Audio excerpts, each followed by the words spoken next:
Welcome to A Conversation with History. I'm Harry Kreisler of the Institute of International Studies. Our guest today is Frank H.T. Rhodes, who is President Emeritus of Cornell University and the 1999 Jefferson Lecturer at the University of California at Berkeley. A geologist by training, Professor Rhodes has published widely in the fields of geology, paleontology, evolution, the history of science, and education. During his 18-year tenure as president, Cornell increased minority presence in its student body from 8% to 28%. The number of women and minorities on the faculty doubled. Student evaluations and advising were added to the tenure process. Research funding tripled from $88 million to more than $300 million, and Cornell undertook new initiatives in Asian studies, supercomputing, biotechnology, and nanofabrication. Cornell also completed a $1.25 billion capital campaign and ended deficit spending under President Rhodes. President Rhodes has also been a national leader in advocating education and research, and he's played a significant role in the development of national science policy under several presidents. Professor Rhodes, welcome to Berkeley. Thank you. Good to be here. Where were you born and educated? I was born in England and grew up there. I was educated at Solihull School, which when I went was an all-boys school, an independent school, and that was a terrific educational experience. I wasn't the most outstanding student, but the debt that I have to that school is substantial, not least in the kind of opportunities that it gave for leadership as well as learning. I then went on. I graduated just as World War II ended, so I was at school in England during that war, and then went on to the local university, the University of Birmingham, where I took a couple of degrees. And you chose geology as your field? No, I didn't really. I knew almost nothing about what to choose. There weren't such things as college advisors in those days. And my plan had been to go into the regular army. That was no doubt partly the result of the times. But my parents, who were wiser than I was in this, decided that I really should be encouraged to go to college first. And so I decided to go and study chemical engineering. The reason I chose that was that I had got this rather romantic notion of oil engineering, being out in the desert on a rig, and I was very fond of life outdoors. And in the course of that, I happened to take a course on geology, which was a requirement, and fell in love with it, and have been in love with it ever since. What books did you read as a young person that influenced the choices you were later to make? Mostly what I had to read. I was, I was not an exemplary student. I was a late bloomer in that sense, but good enough to get by. But from an early age, I enjoyed both literature and science. I probably should never have gone into science, though I had a happy career in it.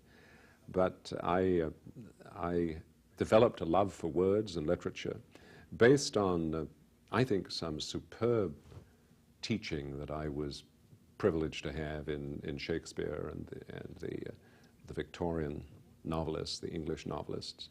Was this before college? This was before college, yes. Yeah. The British system's a little different in that you get heavy doses of one thing, but the downside of that is that you have to specialize very early if you're going to go on to college, or did. Things have changed now. So at age 15 or thereabouts, you decide whether you're going to go into a literature stream or into a science stream or into a pre-medical stream. And that means a great narrowing of horizons at a very early age. I chose science, but I still managed to keep going with some interest in literature. Were there any important mentors as a young person that you have that you recall to this day? There were several, and one of the great things about this school to which I went, Solihull School, was that it was small enough, 500 students, to allow you to really develop your own road in life as an individual. Great responsibility was given to the students in terms of the organization of the school discipline, and so I ended up being what was called captain of the school, and that experience of having leadership responsibilities for 500 other boys was really a very important growing experience.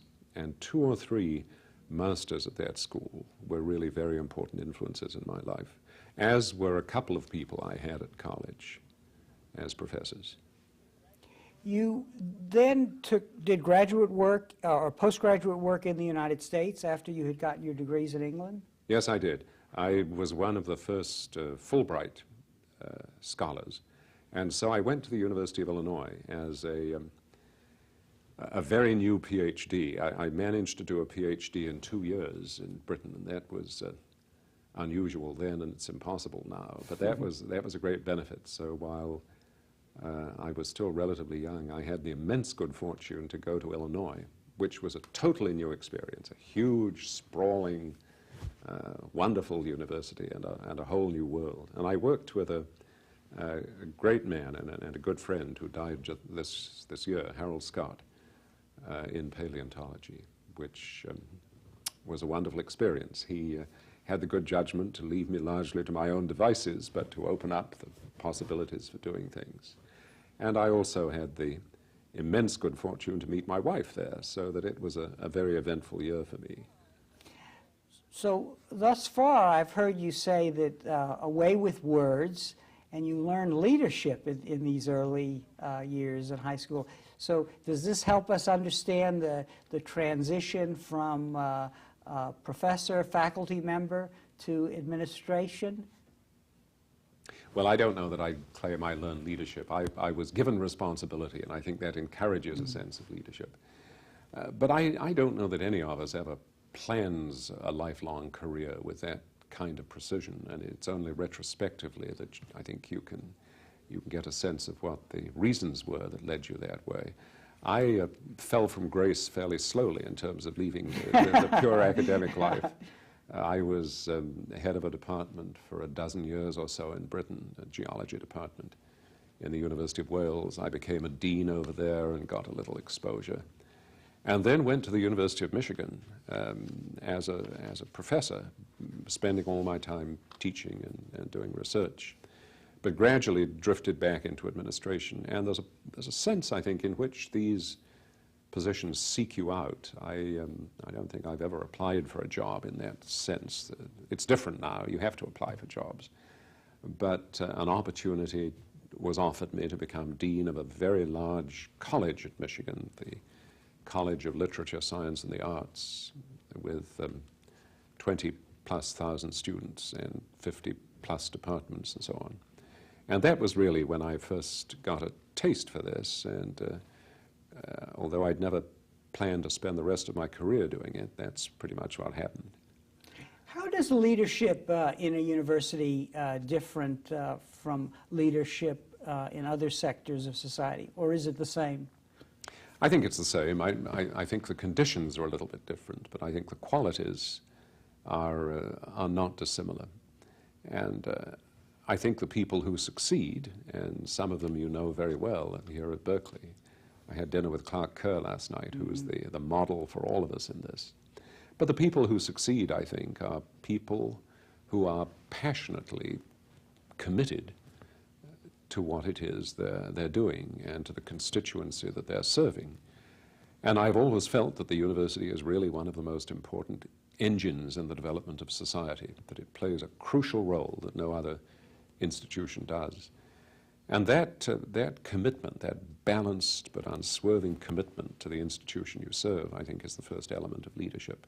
But all the other things that go to make a good leader in other fields, whether it's political life or a great corporation, or even a congregation, these I think are the same qualities. Knowing where you want to go, having a vision of the future of the institution, setting some goals to get there instead of just having a vague notion, picking the people to lead with you, setting the climate for the institution, really being an advocate for the values of the institution and developing that sense of personal engagement, and then finally scrambling together the resources to help you achieve those goals.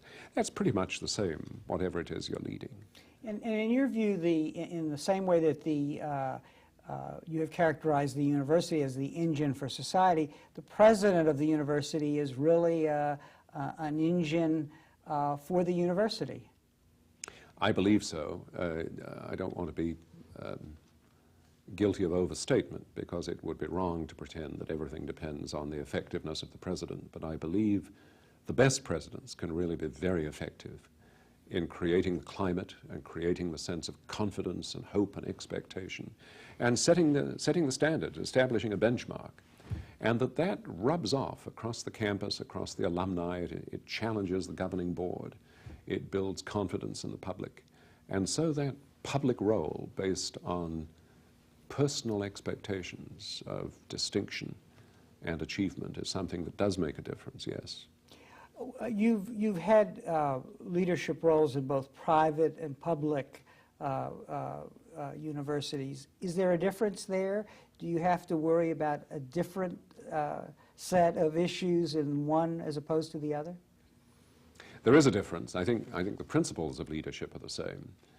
But the great universities of the nation, the publics, the Berkeleys, the Michigans, the privates, the Harvards, the Stanfords, the Yales, the Cornells, I think are becoming more and more similar in many respects, rather than continuing in different directions.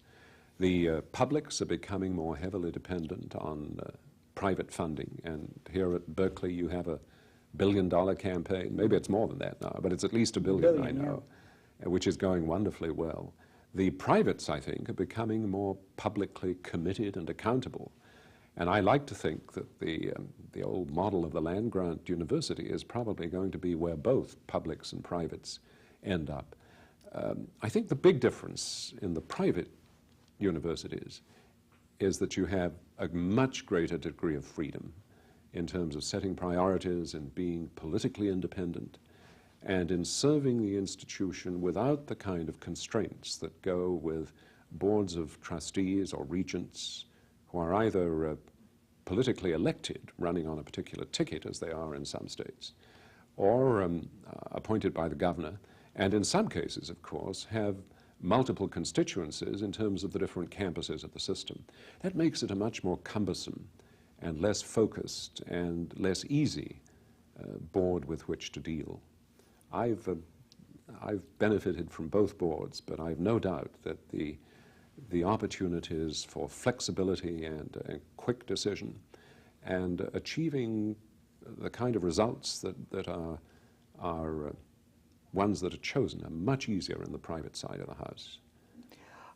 Looking back at your tenure at Cornell, what was your most frustrating item on your agenda, or disappointing experience as you led that great university? Well, life was really full of satisfactions rather than frustrations. Okay. And so I really did find that 18 years was an incredible honeymoon, and I look on it as just a golden period. So I don't have a massive sense of frustration. I guess if I have any frustration, it's one that everybody shares, I think, who's been in that role, and that is that it takes so long to achieve any particular result. I feel very strongly that undergraduate education is one of the most important areas to be taken seriously by the great universities, the great research universities, and yet changing the culture and changing the climate in a way that makes that a priority for everyone is something that takes a long time. And you do your best, you use occasions to talk about this, you teach classes yourself, you advise freshmen yourself, you provide incentives for doing this, but it changes slowly, and to that extent, I think most of us feel a certain measure of frustration. And what is the obstacle there, if I may ask? It's the culture of the campus. It's the desire to excel in areas of scholarship, which is praiseworthy and wholly understandable, and the fact that the day is still limited to 24 hours, and the good can sometimes crowd out the better. And we all know that. Life is becoming harder, I think, for the typical faculty member, scrambling for grants, struggling with the explosive growth of knowledge required in many public institutions to be ever more accountable to various government agencies. I understand very clearly the burdens that are placed on members of the faculty. In your lecture yesterday, and we will be talking about this as we go along, you identified changes in undergraduate education as really one of the major challenges facing the American university in the next millennium. I think that's right. The present situation is that we've got 13 or 14 million students enrolled on our campuses. And for most of those, the ultimate degree will be a baccalaureate degree. What we haven't really done, especially on the research campuses, is to reach any kind of agreement as to what the purpose of that degree is. Nor have we reached agreement, I think, as to what the purpose of the PhD degree is, for example. And it seems to me the most important challenge that we face as faculty members of institutions is to sit down and debate that issue. What is the purpose of an undergraduate education, not globally, but here on my own particular campus? One of the challenges that we face in California is this question of affirmative action. That is, yes. Who will be the undergraduate students? That's a problem that you had to address at Cornell and did so in quite a successful way. What lessons did you learn that might be relevant to the current discussion about affirmative action? I don't presume to have anything to offer California. The state doesn't need, the university doesn't need my help. They've great experience and great wisdom available to them, and so I don't presume to comment on the situation here. In my own case, though, I think the most important question to be addressed was the need to take this as a serious challenge. And so I chaired a national commission on this topic that had some influence, some useful influence. I referred to it frequently on the campus. And the challenge, I think, on a particular campus, any campus, is to make sure that this isn't just the business of the administration. It isn't just a few people struggling in the central office whose objective is to improve enrollment and retention, but it's everybody's business. Every faculty member's business in every department, every admissions officer in every college. And getting that sense of mutual commitment is something that takes time. But we had good results, and I hope they can go on getting better.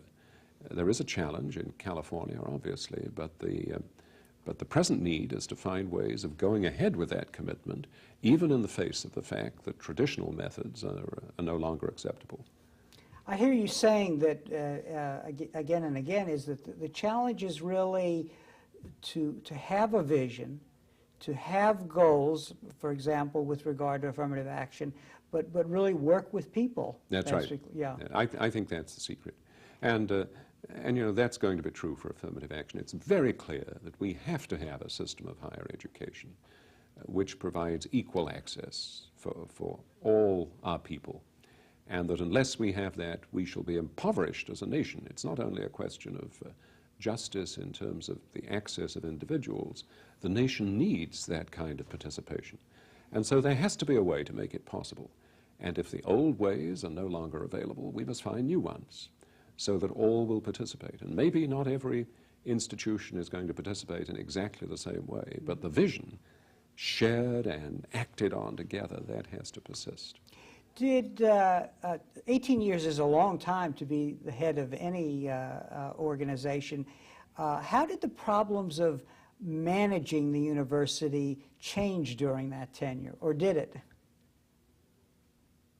I think it did change. I suppose there are many ways it changed. The two that come to mind, which are probably the most conspicuous, were first of all the financial one. Cornell had acquired a habit of deficit spending, where each year's budget was out of balance, and it turned to the endowment more and more frequently for more and more support in ways that eroded the long-term health of that.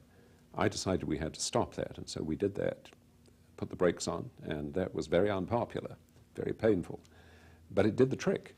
because you cannot go to foundations and donors unless you can assure them that you're behaving responsibly and that you have a financial plan which is a prudent one. So that was a painful change early on, but it's one that has now become part of the fabric of managing the university. The second one, I think, that is important in retrospect, and I felt was important at the time, was that the university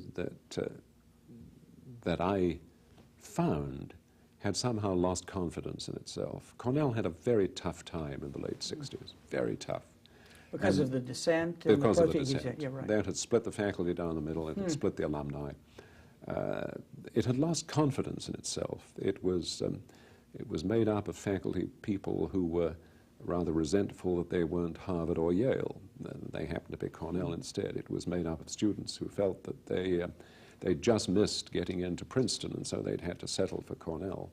I think one of the most important opportunities was to present Cornell not as something close to Harvard or Berkeley, but as something in its own right that was distinctive and that had a certain quality and a certain ethos, and to share that sense of confidence and pride with other people on the campus. I think over the years, people felt that they could take the world on and win on their own terms, and I think that's an important role of leadership. You were responsible for a number of initiatives in new areas, Asian studies, supercomputing, biotechnology, and so on.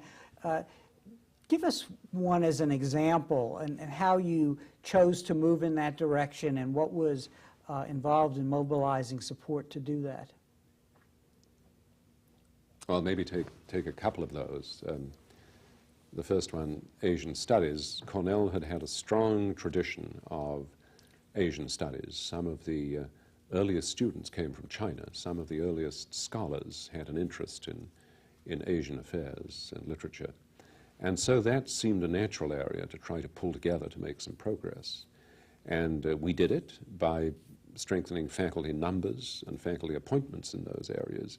We did it also by beginning to take a much closer interest in Asia. And so I traveled to Asia maybe, I don't know, 10 or maybe more times during the years that I was there, building contacts with Asian universities, getting to know Asian alumni, building bridges with Asian government agencies and corporations. I think all that helped and continues to help. It so happens that one of our alumni was president of Taiwan, and so that was a natural kind of linkage and interest.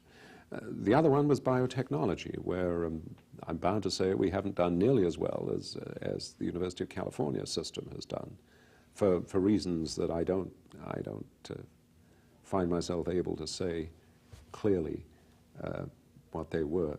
But it was very clear. Maybe the weather. That always may have something to do with it.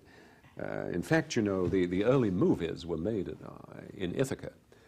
So the term cliffhanger refers to the cliffs all around the Ithaca campus and these gorges, but gradually that moved west because of the weather, and we lost that to California. But it was very clear that biotechnology was up and coming, and we put an institute together, a center for biotechnology, built a new building, built some corporate contacts. I don't think that's done as well as certainly I'd hoped. And the other reason, perhaps, was that our medical school is 250 miles away from the campus. It's in Manhattan, and so we've got another campus downtown in New York City, and there was never the kind of interchange there that might have linked the clinical development of these products to their creation. I hope we can make up for lost time, but I think that was an initiative that started well but hasn't fulfilled some of its promise.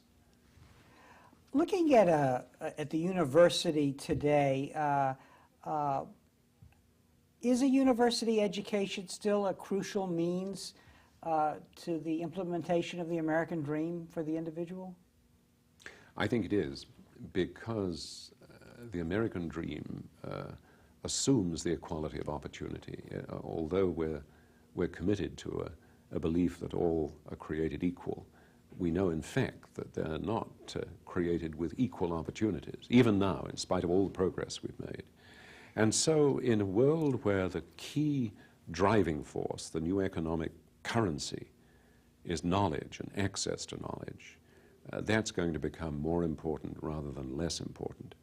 Knowledge is not going to replace all the other things that have been economically important, natural resources and transportation webs and climate, as you've just pointed out, and population size and distribution. All those things are still important. But knowledge just breaks all the old categories. And now the industries that are ones with a future and the great profits are knowledge-based industries, communications, biotech, materials among them, all those things. Low employment but high knowledge content. And that's going to put a premium on nations and regions with outstanding research universities, because it's those universities that create more than, far more than 50% of the basic research that are responsible for it. They create the knowledge, they apply that knowledge, they share it between their members, they test it through extension systems, they spread it throughout their own states and regions. That's going to be something that's a winning combination, I think. Do you feel that the university is threatened at all by the new information technologies, even as it is contributing to the development of so much of the technology? Yes, maybe threatened is a strong word, but I think the new information technology, as you say, developed by universities themselves in many cases, is both an opportunity, chiefly an opportunity, but it's also a threat if we insist that the only way for universities to operate is the old traditional pattern. The old traditional pattern that all of us grew up with and we feel very comfortable with is one which required a huge campus with a massive library, very extensive facilities, not just for seminars and lectures and meetings and all the rest, but for the sciences and for technology. The new learning opportunities are going to involve access from anywhere on earth, literally, at any time of day. So the location is less important. Timing is much less important. The notion that you've got to have 4 years with 2 semesters, 16 credit hours a semester has gone. It will now be knowledge on demand of a certain kind, picked literally on the basis of personal choice and convenience. And all the traditional patterns of the role of the professor, the method of teaching, the content of knowledge, the style of participation, all those things are undergoing modification. You yourself have a program which is demonstrating how effective the new technology can be, both in outreach and in inreach. But it really changes the culture of learning, and it changes the culture of teaching. And most universities, I think, have not really aroused themselves to those new possibilities. One of the things you mentioned in your lecture yesterday was the loss of monopoly power that universities had. Tell us a little of that, because it also relates to this information revolution we're going through. Yes. Well, universities are almost a millennium old, of course, and they've existed since the University of Bologna was established by papal bull, a papal proclamation licensed to provide teaching and certification of degrees. And that's been the pattern, not always from a papal source, but the authorization of the ability to teach and to grant degrees, the chartering of the ancient European universities, and the accreditation of universities in this country has really authenticated the right to give degrees. And that's been very jealously guarded. It's also been recognized that we should police ourselves in terms of the content of that and the standard of that. And so the accreditation is self-accreditation from associations of universities that literally develop their own standards. But if you think about it, that privilege of granting degrees carries enormous responsibility. Admission to medical school, admission to law school, admission to almost every kind of professional practice and examination and profession. is based on the certification that universities provide. And that's about to disintegrate, that's about to disappear, because the industry, if I can call it that, is becoming deregulated. And what we're going to see is all kinds of institutions, including for-profit institutions, now providing access to knowledge. And university extensions are actually becoming more important in this regard also, aren't they? Yes. I think they've been the poor relation, typically, on a university campus. I think in the future, in fact in the present, we're seeing them become more important and becoming something of a model and a mentor for the more established traditional areas of the campus, because they're used to the kind of outreach, they're comfortable with the tools that the new information technology provides.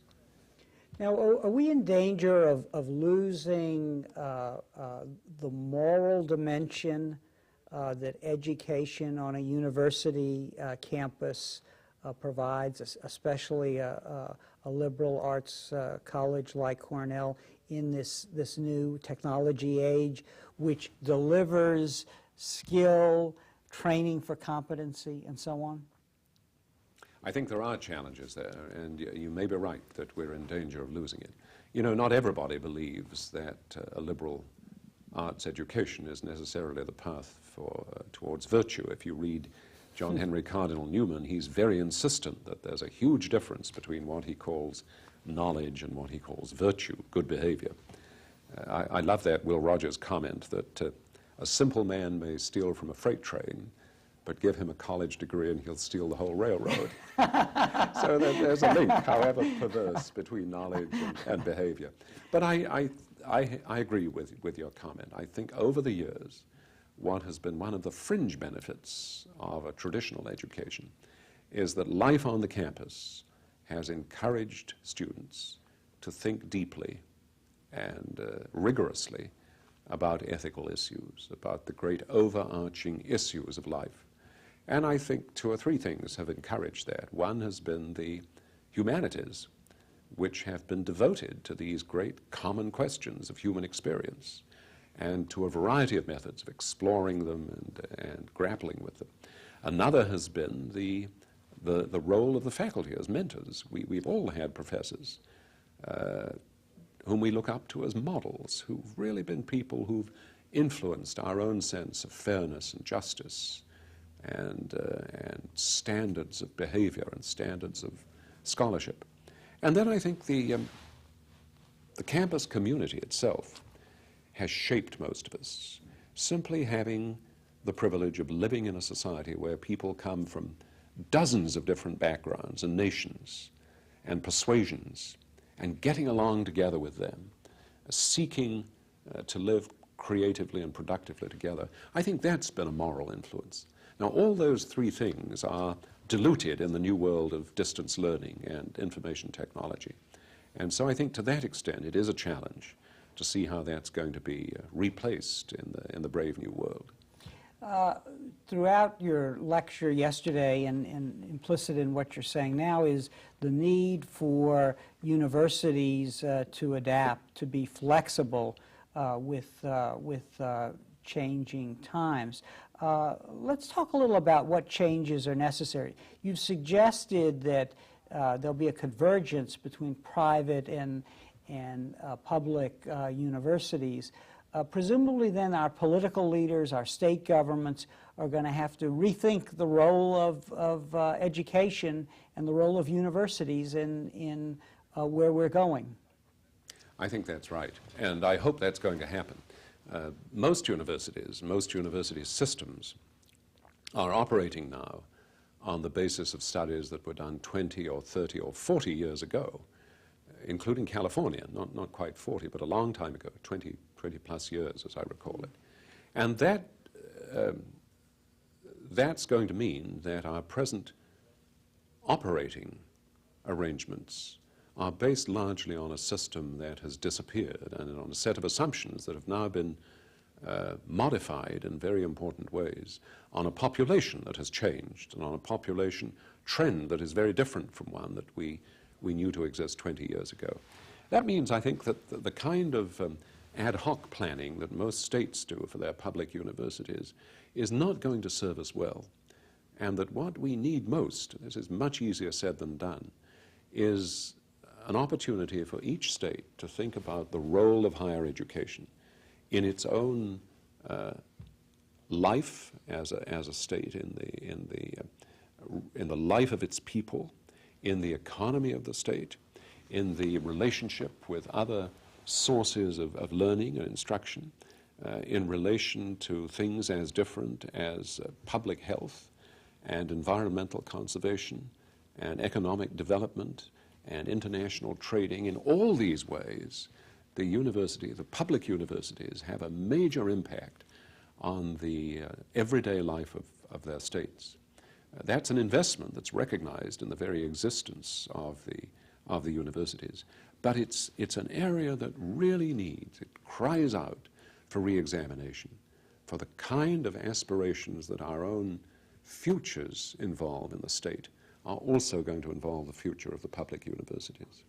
It would be wonderful to say we should have a national debate on the same thing, but I think that's almost impossible to undertake, and that the real unit for discussion is the state, or perhaps the region.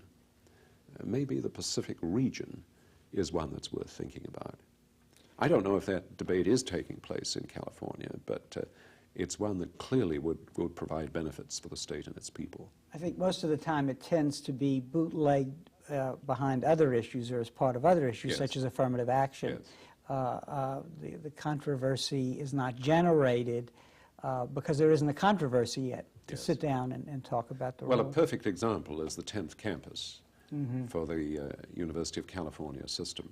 I don't know what analysis went into that and what long-term thinking went into it, not only as to the role the system as a whole should play, but of the particular and distinctive role of the 10th campus.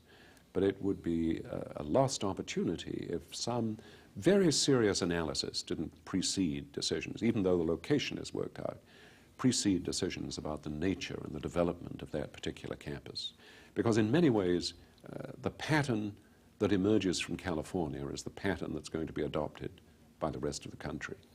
Interestingly enough, David Gardner participated in this series, and we actually talked about, and there was a lot of systematic planning with regard to the campus, but then a number of state crises emerged, including the budget crisis of a few years back, which prevented any action, on that. Now, I would presume also that the campuses themselves have to begin to rethink their goals and values as we head into this new millennium.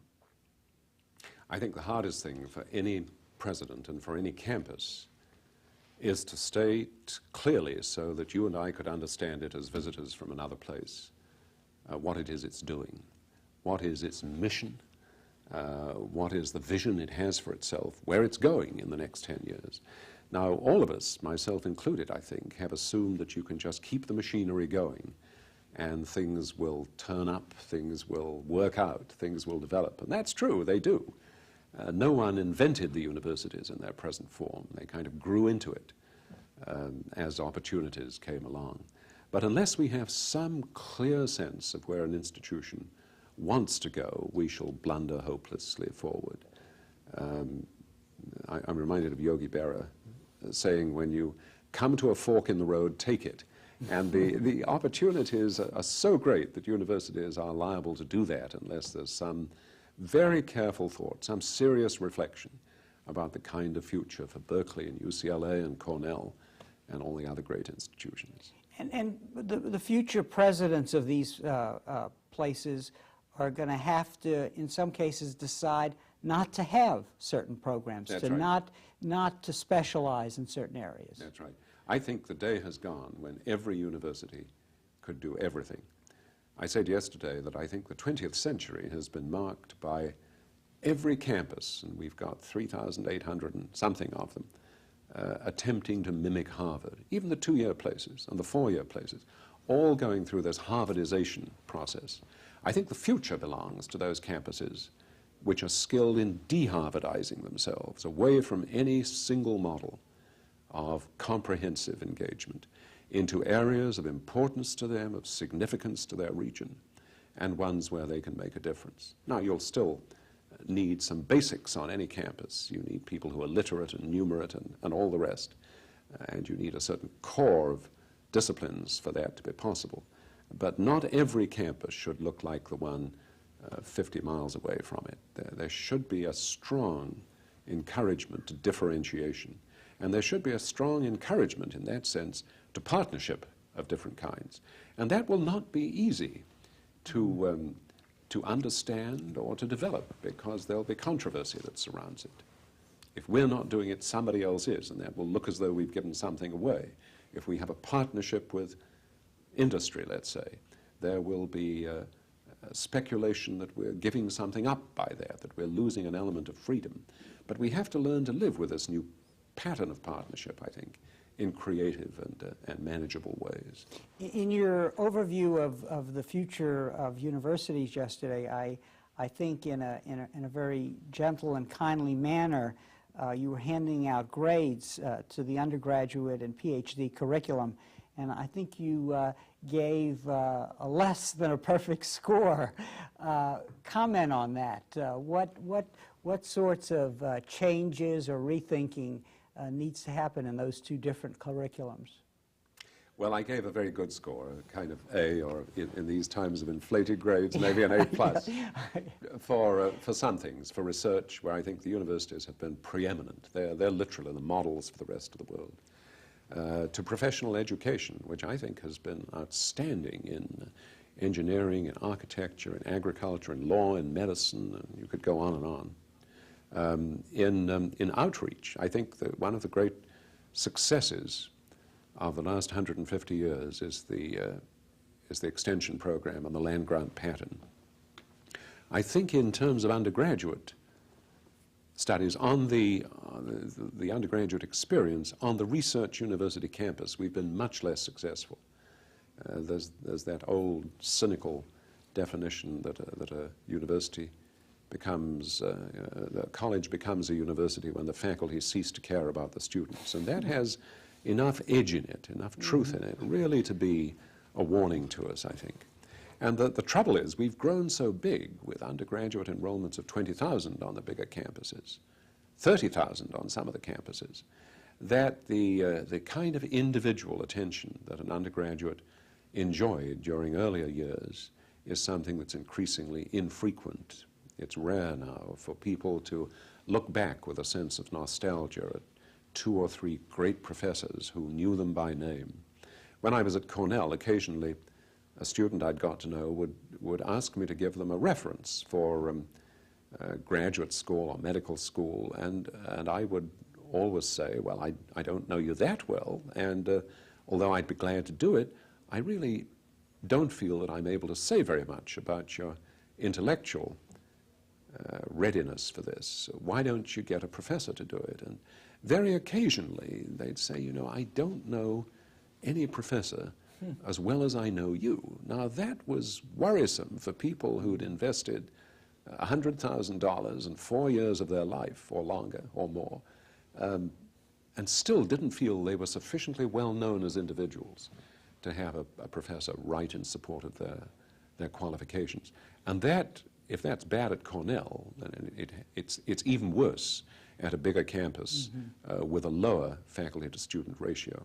And I think that's been one of the casualties of the great success that we've had in research and scholarship and growth in numbers, that we've lost the kind of individual transaction that higher education represented. And we've got to recapture that. And you're doing it wonderfully at Berkeley with the freshman seminar program. I was told just at lunch today that by next year, I think, every freshman will have the opportunity for a freshman seminar experience. That's terrific, and it comes from faculty volunteers who are willing to do this. That's a wonderful refutation of this cynical definition of a university as being too busy to care for its undergraduates. And part of the problem also lies with the incoherence with regard to what to take, what should be the focus of study. As the world has gotten more and more complex, hasn't it really become much more confusing about which direction one should go in the courses one takes? I think that's right. I think two things have happened. One is that undergraduate education has become more and more professionalized or pre-professionalized. The pre-med curriculum has had a terrible effect upon the undergraduate curriculum, even of people who are not themselves pre-meds, because it's narrowed it and quantified it and squeezed it into a scientific mold in an unhealthy way. The other thing that's happened is that we have given up any agreement as faculties as to what an undergraduate education should provide. And so I think one of the challenges of the university is to recapture the undergraduate curriculum. What we do is hand people a catalog an inch thick or more and say, here are 4,000 wonderful courses. Just pick 2 in the humanities and 2 in the sciences and all the rest. And then major in something, and we'll pat you on the head 4 years later and give you a diploma, without any agreement, without even a debate amongst ourselves as to what the substance of that undergraduate experience should be. I think it's irresponsible if we continue to neglect that opportunity. I'd love to write a student bill of rights. I wouldn't presume to write it for other places, but I'd love the faculty to decide to write a student bill of rights that students could expect certain things to be guided sensitively by faculty members, to be challenged by high intellectual standards, to be examined, to be evaluated in ways that are balanced and coherent, to be given the opportunity for cooperative group studies, to be given an opportunity to participate in the great opportunities of campus life and public service. You could put a student bill of rights together that would do much to add, I think, to the richness of the undergraduate experience. Let's talk a minute about the PhD. Yesterday you were citing figures of the attrition rates from a study by President Rubenstein, I guess. That they were very high. Would you like to share any thoughts with us about the PhD degree program and the kind of rethinking that's necessary? Well, that's one of the other incomplete grades that I'd give. I'm tempted to give a B- or something, but you know there's a phrase in the old Anglican prayer book that talks of the praise for what they call time for amendment of life. And I think that's what the universities deserve an incomplete for. I think we have problems with the PhD. That's really the apex of the university's educational program. It's the high point of what we try to achieve in our students. And yet it's in serious disarray. It varies enormously, not just from institution to institution, but from college to college and department to department, even from faculty member to faculty member. And it's very clear that it depends on funds that are themselves undependable in that they vary from year to year. We lose fellowships here and lose grant support there, and so the students depend on a very unstable source of support. It's also clear that there is a huge difference between the disciplines in terms of time to degree. It takes much longer on average for a degree in the social sciences and humanities than it does for one in the sciences and technology, for example. There are good reasons for that in some ways. It may be that in a humanities thesis you have to learn a new language, for example. In international studies, same kind of thing. You need different skills. But there isn't much excuse for a degree to take 11 years in philosophy, let's say, as opposed to 4 years or 5 years in physics. What's interesting about that is first of all that the time to degree has increased over the years. It's about 10% longer now than it was 15 years or so ago. For all degrees? For all degrees? Well, it's especially true in the humanities and social studies. It's less true in engineering and the sciences. And the other thing is when you give incentives to finish, either in the form of a carrot or a stick if they don't finish, the time to degree goes down, and people do complete it in time. By a carrot, I mean the kind of Mellon Fellowship program, which gives dissertation grants and helps people to concentrate on writing.